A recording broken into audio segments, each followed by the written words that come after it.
ಎಲ್ಲರಿಗೂ ನಮಸ್ಕಾರ. ಮತ್ತೊಂದು ವಿಡಿಯೋಗೆ ಸ್ವಾಗತ. ಬಿಗ್ ಬಾಸ್ ಸೀಸನ್ 11 8ನೇ ವಾರ ಟಾಸ್ಕ್ ಕೊಟ್ಟಿದ್ದಾರೆ, ನೋಡೇ ಇರ್ತೀರಾ. ಆ ಟಾಸ್ಕ್ ತುಂಬಾ ಬದಲಾವಣೆ ಆಗ್ತಿರುತ್ತೆ. ಮೊದಲೇ ಟಾಸ್ಕ್ ಗೆದ್ದಿದ್ಯಾರು ಇಲ್ಲಿ ವಿಶೇಷವಾಗಿ ಮಾತಾಡ್ಲೇಬೇಕು.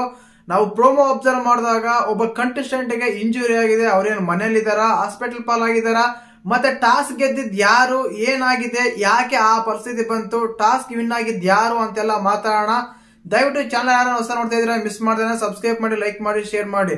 ನಾವು ಮೊದಲೇ ಟಾಸ್ಕ್ ನೋಡಿರ್ತೀರ, ಬಾಲ್ ಎಲ್ಲ ಹಾಕ್ತಾ ಇರ್ತಾರೆ. ಆ ಬೌನಲ್ಲಿ ಬೌನಿಂದ ಬಾಲ್ ತಗೊಂಡ್ಬಂದು ಅವ್ರ ಫೇಸ್ ಗಿಡಬೇಕು. ಆ ಟಾಸ್ಕ್ ಗೆದ್ದಿದ್ ಯಾರಂತ ತಗೊಂಡಾಗ ಬ್ಲೂಟೂನ್ ಗೆದ್ದಿದೆ ಅಂತ ಒಂದು ಮಾಹಿತಿ ಇದೆ. ಇನ್ನೊಂದು ಬಂದ್ಬಿಟ್ಟು ಈಗ ಶೋಭಾ ಶೆಟ್ಟಿ ಯಾರಾದ್ರೂ ಸ್ಟ್ರಾಂಗ್ ಕಂಟೆಸ್ಟೆಂಟ್, ತುಂಬಾ ಸ್ಟ್ರಾಂಗ್ ಇದಾರೆ, ಎಮೋಷನಲ್ ಆಗ್ಲಿ, ಟಾಸ್ಕ್ ಆಗ್ಲಿ, ಫಿಸಿಕಲ್ ಆಗ್ಲಿ ಅಂತ ತಗೊಂಡಾಗ ಇಲ್ಲಿ ಸ್ವಲ್ಪ ಇಂಜುರಿ ಆಗಿದೆ ಅಂತ ಕಾಣಿಸುತ್ತೆ. ಏನಕ್ಕಂದ್ರೆ ಪ್ರೋಮೋದಾಗ ನೋಡಿದಾಗ ಅವರು ಸುಮಾರಾಗಿ ಈ ಹೈಟ್ ಇಂದ ಒಂದು ಹೊತ್ಕೊಂಡು ಹೋಗ್ಬೇಕಾದ್ರೆ ಕೆಳಗ್ ಬೀಳ್ತಾರೆ. ಆ ಪ್ರೋಮೋದಲ್ಲಿ ಆಕ್ಚುಲಿ 4 ಜನ ಒಂದು ರಾಣಿ ತರ, ಅಂದ್ರೆ ಈಗ 4 ಜನ ಇಟ್ಕೊಂಡು ಒಂದು ಇದು ಅಲಿಗೆ ಮೇಲೆ ಅವ್ರನ್ನ ಹಿಡ್ಕೊಂಡು ಹೋಗ್ಬೇಕು.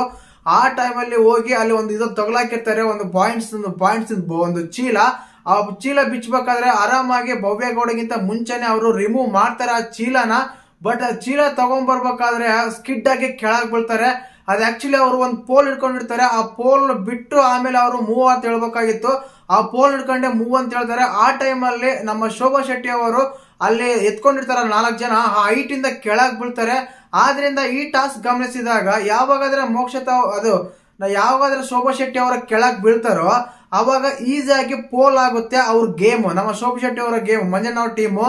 ಆದ್ರಿಂದ ಆ ಟೀಮು ಸೋತಿರ್ಬೋದು, ಅದರಿಂದ ನಮ್ಮ ಭವ್ಯಗೌಡ ಟೀಮ್ ಗೆದ್ದಿರ್ಬೋದು ಅನ್ಸುತ್ತೆ. ಯಾಕಂದ್ರೆ ಆ ಪಾಯಿಂಟ್ಸ್ ಒಂದು ಚೀಲ, ಒಂದು ಬ್ಯಾಗ್ ತಗೋಬೇಕಾದ್ರೆ ತಗೊಂಡಿದ್ದಾರೆ ಬಿಚ್ಚಿ ತಗೋಬೇಕಾದ್ರೆ ಆ ಟೈಮಲ್ಲಿ ಅವರು ಆ ಒಂದು ಟೇಬಲ್ ಇಂದ ಕೆಳಗ್ ಬೀಳ್ತಾರೆ. ಆ ಕೆಳಗ್ ಬೀಳೋ ಕಾರಣದಿಂದ ಏನಾದ್ರೂ ಆ ಗೇಮ್ ಪೋಲ್ ಆಗಿದ್ರೆ ಒಂದ್ ವೇಳೆ ಅವರು ಸೋತಿರ್ತಾರೆ.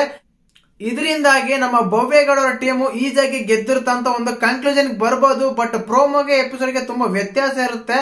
ಎಪಿಸೋಡ್ ನೋಡುವಾಗ ಕಾಯ್ಲೇಬೇಕು. ಓವರ್ ಆಗಿ ಇಂಜುರಿ ಆಗಿದೆ ಅಂತ ಸದ್ಯ ನಿಜ ಅನ್ಸುತ್ತೆ. ಏನಕ್ಕಂದ್ರೆ ಆ ಹೈಟ್ ಇಂದ ಬಿದ್ದಿರ್ತಾರೆ. ಕಾದ್ ನೋಡ್ಬೇಕು ನಮ್ಮ ಶೋಭಾ ಶೆಟ್ಟಿಗೆ ಏನಾಗಿದೆ ಅಂತ. ಯಾವುದೇ ಅಪ್ಡೇಟ್ ಸಿಕ್ಕಿಲ್ಲ, ಒಂದ್ ವೇಳೆ ಅಪ್ಡೇಟ್ ಸಿಕ್ಕಿದ್ರೆ ನಾನು ಹಿಂಗ ಒಂದು ಮಾಹಿತಿ ನೀಡ್ತೀನಿ. ಖಂಡಿತವಾಗ್ಲೂ ಇವು ಓವರ್ ಆಗಿ ಈ ವಾರ ಟಾಸ್ಕ್ ಅಂತ ನೋಡಿದಾಗ ಫಿಸಿಕಲ್ ಟಾಸ್ಕ್ ಇದೆ. ಇನ್ನ ವಿಶೇಷವಾಗಿ ಮಾತಾಡಲೇಬೇಕು ರಜತ್ ಕಿಶೋರ್ ಅವ್ರ ಬಗ್ಗೆ. ನಾನ್ ಸೆನ್ಸ್ ಆಗಿ ಮಾತಾಡ್ತಾರ ಅನ್ಸುತ್ತೆ.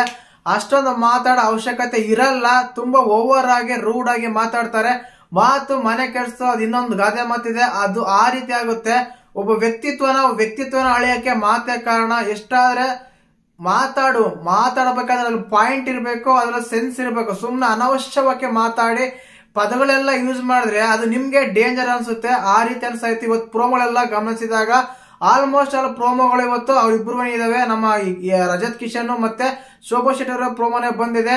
ನಾನು ಮೊದಲೇ ಟಾಸ್ಕ್ ಬ್ಲೂ ಟೀಮ್ ಗೆದ್ದಿದ್ಯಾ ಅಂತ ಒಂದು ಮಾಹಿತಿ ಇದೆ. ಇದು ಪಕ್ಕ ಅಲ್ಲ, ಕೇವಲ ನಮ್ಮ ಅನಾಲಿಟಿಕ್ ರಿವ್ಯೂ ಮಾಡಿದಾಗ ಮಾತ್ರ ಅನ್ಸುತ್ತೆ. ಅದಾದ್ಮೇಲೆ ಈಗ ಈ ಟಾಸ್ಕ್ ಬಂದ್ಬಿಟ್ಟು ಅದೇ ಒಂದು ಪಾಯಿಂಟ್ಸ್ ಚೀಲ ತಗೊಂಡೋಗಿ ಆ ಚೀಲನ ಅಲ್ಲಿ ಪಾಯಿಂಟ್ಸ್ ಕೌಂಟ್ ಮಾಡ್ಬೇಕು. ಯಾರಾದ್ರೆ ಮೊದಲನೇದಾಗಿ ಆ ಪಾಯಿಂಟ್ ಹೋಗ್ತಾರೋ ಅವ್ರು ವಿನ್ ಆಗ್ತಾರೆ. ಬಟ್ ಆ ಟೈಮ್ ಅಲ್ಲೇನೆ ಶೋಭಾ ಶೆಟ್ಟಿ ಸ್ಕಿಡ್ ಆಗಿ ಕೆಳಗ್ ಬಿದ್ದಿದ್ದಾರೆ. 4 ಜನ ಎತ್ಕೊಂಡಿರ್ತಾರೆ. ಆ ಪೋಲ್ ಹಿಡ್ಕೊಂಡ್ಬೇಕಾದ್ರೆ ಆ ಪೋಲ್ ಬಿಟ್ಟು ಮೂವ್ ಅಂತ ಹೇಳಿದ್ರೆ ಚೆನ್ನಾಗಿರೋದು. ಬಟ್ ಅದ್ ಹಿಡ್ಕೊಂಡೆ ಮೂವ್ ಅಂತ ಹೇಳ್ತಾರೆ. ಆದ ಕಾರಣ ಅವರು ಅಲ್ಲಿ ಬಿದ್ದಿದ್ದಾರೆ. ಡೈರೆಕ್ಟ್ ಆಗಿ ಪ್ರೋಮೋದಲ್ಲೇ ನಾವು ನೋಡ್ಬೋದು. ಬಟ್ ಇದರಿಂದ ಅವ್ರು ಭವ್ಯಗೌಡ ಟೀಮ್ ಗೆದ್ದಿರ್ಬೋದು ಅನ್ಸುತ್ತೆ.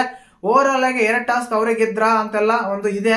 ಬಟ್ ಹೇಳಕ್ಕಾಗಲ್ಲ. ಎಪಿಸೋಡ್ ನೋಡಿದ್ರೆ ನಮ್ಗೆ ಕ್ಲಿಯರ್ ಆಗಿ ಗೊತ್ತಾಗುತ್ತೆ. ಎಪಿಸೋಡ್ ನೋಡಿದ್ಮೇಲೆ ಎಪಿಸೋಡ್ ಬಗ್ಗೆ ರಿವ್ಯೂ ಮಾಡೋಣಂತೆ. ದಯವಿಟ್ಟು ಚಾನಲ್ ಏನಾದ್ರು ಹೊಸ ನೋಡ್ತಿದ್ರೆ ಮಿಸ್ ಮಾಡ್ತಾನೆ ಸಬ್ಸ್ಕ್ರೈಬ್ ಮಾಡಿ, ಲೈಕ್ ಮಾಡಿ, ಶೇರ್ ಮಾಡಿ.